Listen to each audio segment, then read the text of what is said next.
也若花莲大地震造成天王星大楼起甲真严重，官府表示刷落来会清出一条路，互脚踏车会当入去作业，也是希望2礼拜就会当甲这栋厝拆掉。伫拆的过程，即嘛发现一只那亲像是罹难者孔老师饲的猫仔。今日透早7点的时，这只猫仔又有走出来。 可能是腹肚枵，想要食物件，有挖过来。现场是有可能人内底有可能物件，要生鸟来食，要甲救出来。也毋过差一点仔就成功啊！可惜是因为人的门无开开。这是康老师的猫咪。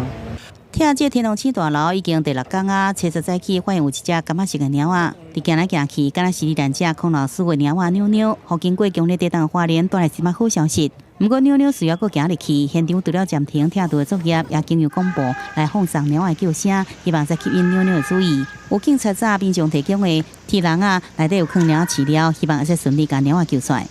它出现在那地方，把那个诱捕笼移到那个地方，因为我们在上面现在有放2个诱捕笼在上面。那等一下看就是老板看他怎么样决定。那我们也有跟县政府来做联系，那看是不是先把猫这个部分先 救下来。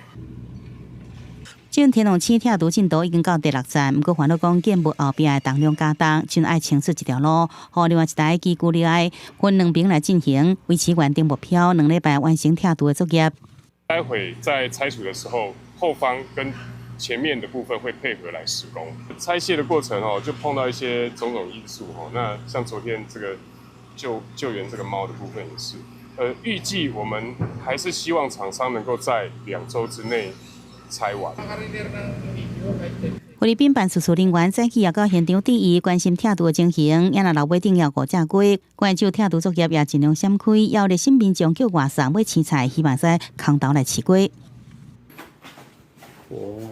我们整个砖掉出来。大楼的住户今日厝内底现场是拢东倒西歪，这几天转来搬物件。位于花莲中和街一个社区大楼，拄着强烈地震，大牛拢登去，壁壁甲真严重，天机拢现出来。敢毋是去翕到地震当时，规栋大楼一直切一直害，住户要走出来，差点就互泰路甲石头攻着。地震了后，社区被打着红单柜楼，住户全数撤离。